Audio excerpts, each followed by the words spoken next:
Hi friends, welcome to stock trader Telugu. ఇప్పుడు మనం are factor ఎలా క్యాలిక్యులేట్ చేయాలో చూద్దాము. ఫర్ ఎగ్జాంపుల్ నేను ఒక స్టాక్ ని 100 దగ్గర కొన్నాను. అలాగే దానికి స్టాప్ లాస్ నేను 90 దగ్గర పెట్టుకున్నాను. దానికి టార్గెట్ నేను 130 దగ్గర పెట్టుకున్నాను. సో ఇప్పుడు నేను ఈ స్టాక్ ని 130 హిట్ అయిన తర్వాత, అంటే నా టార్గెట్ హిట్ అయిన తర్వాత నేను 130 దగ్గర ఈ స్టాక్ ని సెల్ చేశాను. ఇప్పుడు నేను ఇక్కడ రిస్క్ 1% ఆఫ్ అకౌంట్ సైజ్ తీసుకున్నాను. అకౌంట్ సైజ్ అంటే టోటల్ 1 lakh అకౌంట్ సైజ్ అయితే 1% ఆఫ్ 1 lakh ఈక్వల్ టు 1000. చూడండి ఇక్కడ 1000. ఇక్కడ మనం పొజిషన్ సైజింగ్ ఎలా క్యాలిక్యులేట్ చేస్తామంటే 1000 డివైడెడ్ బై బయింగ్ ప్రైస్ అంటే 100 మైనస్ స్టాప్ లాస్ అంటే 100 మైనస్ 90 10. సో ఓవరాల్ గా 1000 బై 10 అంటే టోటల్ గా 100 క్వాంటిటీ అనేది మనం తీసుకుంటాము. ఎంత క్వాంటిటీ తీసుకుంటామో దాన్ని మనం పొజిషన్ సైజింగ్ అంటాము. ఇక్కడ చూసినట్లయితే మనకి ఇక్కడ R మల్టిపుల్ 3 వచ్చింది. అంటే మనం ఎంతైతే స్టాప్ లాస్ తీసుకున్నామో దానికి మనం 3 రెట్లు ప్రాఫిట్ బుక్ చేసాం కాబట్టి ఇక్కడ మనకి R మల్టిపుల్ 3 వచ్చింది. ప్రాఫిట్ అండ్ లాస్ 3000 అనేది వచ్చింది. ఇప్పుడు మనం ఇంకో ట్రేడ్ ఎగ్జాంపుల్ తీసుకుందాము. అదే మీరు 100 రూపీస్ కి బై చేశారు. అలాగే దానికి స్టాప్ లాస్ 20 రూపీస్ పెట్టారు. టార్గెట్ 130 రూపీస్ పెట్టారు. ఇక్కడ మనకి స్టాప్ లాస్ అయితే హిట్ అయింది. ఇక్కడ స్టాప్ లాస్ హిట్ అయినప్పుడు చూడండి, సేమ్ 1% ఆఫ్ రిస్క్ పెడతాము. అబ్సల్యూట్ టర్మ్స్ లో 1000 రూపీస్ రిస్క్ పెడతాము. ఇక్కడ మనకి చూడండి R మల్టిపుల్ -1 అయింది. అంటే ఇక్కడ మనకి ప్రాఫిట్ బుక్ చేసినప్పుడు R మల్టిపుల్ పాజిటివ్ అవుతుంది, లాస్ బుక్ చేసినప్పుడు R మల్టిపుల్ నెగిటివ్ అవుతుంది. నేను కొన్ని ట్రేడ్స్ కి క్యాలిక్యులేట్ చేశాను. ఒకసారి ఈ బాక్స్ ఒకసారి చూడండి. ఇక్కడ ఫర్ ఎగ్జాంపుల్ నేను 220 కి బై చేసి దీని స్టాప్ లాస్ 200 దగ్గర పెట్టాను. అలాగే దీని టార్గెట్ 280 దగ్గర పెట్టాను. ఇక్కడ మనకి స్టాప్ లాస్ అయితే హిట్ అయింది. స్టాప్ లాస్ హిట్ అయినప్పుడు మనకి -1000 రూపీస్ లాస్ వచ్చింది. సో ఇక్కడ మనకి R మల్టిపుల్ -1. ఇక్కడ గమనించండి, నేను ప్రాఫిట్ బుక్ చేసినప్పుడు R మల్టిపుల్ 3 వస్తుంది. అలాగే లాస్ బుక్ చేసినప్పుడు -1 అయితే వచ్చింది. సక్సెస్ఫుల్ అయినప్పుడు నేను 3 ట్రేడ్స్ లో 3 తీసుకున్నాను. అలాగే మిగిలిన ఒక ట్రేడ్ లో నేను 1 తీసుకున్నాను. ఇంకో ట్రేడ్ లో నేను 0.75 తీసుకున్నాను. నేను టోటల్ ట్రేడ్స్ లో 5 సక్సెస్ అయ్యాను, 5 ఫెయిల్ అయ్యాను.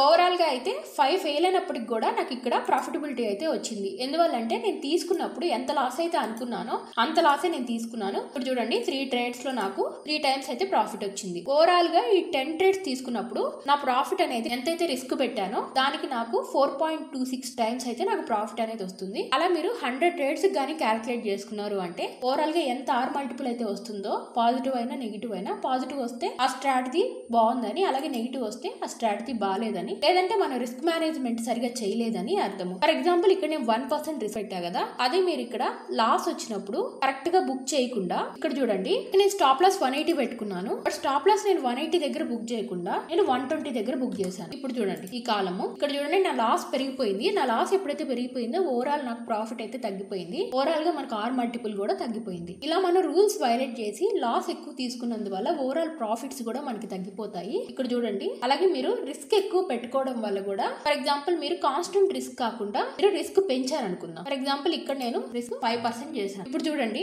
ఓవరాల్ గా మనకి 10 ట్రేడ్స్ లో -7725 రూపీస్ అయితే లాస్ వచ్చింది. ఇలా మనం ఓవరాల్ రిస్క్ పెంచుకున్నాము అంటే ప్రాఫిటబుల్ స్ట్రాటజీ అయ్యుండి కూడా మనం లాస్ మేకింగ్ కి వెళ్ళిపోవడం జరుగుతుంది. బిగినర్స్ అయితే 1% రిస్క్ అని పెట్టుకున్నారు అంటే మాక్సిమం అకౌంట్ అనేది చాలా సేఫ్ గా ఉంటుంది. అలాగే మనం మల్టిపుల్ ట్రేడ్స్ అనేది కూడా చేయొచ్చు. ఇలా మీరు మీ R మల్టిపుల్స్ గానీ క్యాలిక్యులేట్ చేసుకున్నారు అంటే ఆ స్ట్రాటజీలో ఎక్కడ ఫాల్ట్ ఉంది, మీరేమన్నా రూల్స్ వైలేట్ చేస్తున్నారా, లాసెస్ ని ఎక్కువ తీసుకుంటున్నారా, ప్రాఫిట్స్ ని తక్కువ తీసుకుంటున్నారా, ఇలాంటి విషయాలన్నీ కూడా మనకి ఈ ట్రేడింగ్ జర్నల్ లో అయితే అర్థమవుతాయి. ఈ ట్రేడింగ్ జర్నల్ నేను కింద డిస్క్రిప్షన్ బాక్స్ లో ఇచ్చాను. ఒకసారి డౌన్లోడ్ చేసుకొని మీరు కూడా ఎంత రిస్క్ తీసుకుంటున్నారు, ఎంత రివార్డ్ బుక్ చేసుకుంటున్నారు, R మల్టిపుల్ ఎంత ఉంది అనే విషయాన్ని క్యాలిక్యులేట్ చేసుకోండి. ఈ చార్ట్ చూడండి. ఇప్పుడు మనం ఇక్కడ లాంగ్ పొజిషన్ తీసుకోవాలంటే ఇక్కడ చూసారా, ఈ రేంజ్ అయితే ఇక్కడ వైడర్ రేంజ్ క్యాండిల్ తో బ్రేక్అవుట్ ఇచ్చిన తర్వాత ఈ జోన్ దగ్గర నేను స్టాప్ లాస్ అయితే పెడతాను. ఇప్పుడు స్టాప్ లాస్ ఎలా క్యాలిక్యులేట్ చేసుకుంటాం అనే విషయాన్ని ఈ చార్ట్ లో చూద్దాం. చూడండి ఇక్కడ లాంగ్ పొజిషన్ అని ఉంటుంది. ఇది క్లిక్ చేసి కరెక్ట్ గా మీరు ఎక్కడ ఎంట్రీ పాయింట్ తీసుకుంటారో అక్కడ పెడితే ఇక్కడ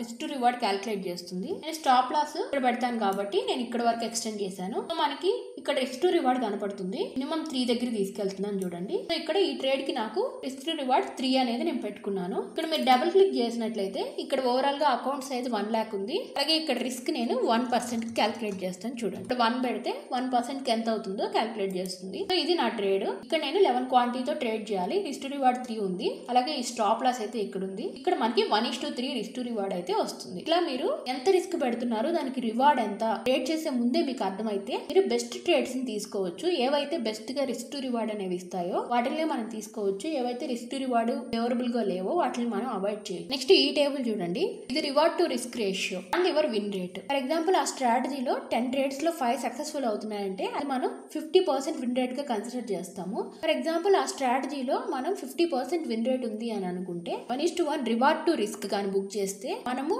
బ్రేక్ ఈవెన్ కి అయితే వస్తాము. బ్రేక్ ఈవెన్ అంటే అకౌంట్ పాజిటివ్ గా వెళ్ళదు, అలాగే నెగిటివ్ కూడా వెళ్ళదు. మనకి 50% విన్ రేట్ గా ఉంది అంటే 1.5 రివార్డ్ టు రిస్క్ రేషియో 2 ఇలా మెయింటైన్ చేయాలి. ఒకవేళ 33% విన్ రేట్ ఉంటే మీరు కనుక reward to risk ratio 2:1 maintain చేస్తే అప్పుడు మనకి అకౌంట్ బ్రేక్ ఈవెన్ లోకి అయితే వస్తుంది. మనం ప్రాఫిటబుల్ పొందాలి అంటే more than 2:1 reward to risk ratio అయితే మెయింటైన్ చేయాలి. ఒకసారి ఈ టేబుల్ మీరు గమనించండి, మీకు అప్పుడు ఎంత విన్ రేట్ ఉన్నప్పుడు ఎంత reward to risk ratio maintain చేయాలి అనేది అర్థమవుతుంది. మనం మన స్ట్రాటజీలో విన్ రేట్ అయినా ఎక్కువ ఉండాలి, లేదంటే రివార్డ్ టు రిస్క్ రేషియో అయినా ఎక్కువ ఉండాలి. ఒకవేళ మీకు విన్ రేట్ తక్కువ ఉంది అంటే రివార్డ్ టు రిస్క్ రేషియోని పెంచాలి. ఒకవేళ విన్ రేట్ ఎక్కువగా ఉంది అంటే రివార్డ్ టు రిస్క్ రేషియో తక్కువ ఉన్నప్పటికి కూడా ఆ స్ట్రాటజీ అనేది ప్రాఫిటబిలిటీ అనేది వస్తుంది.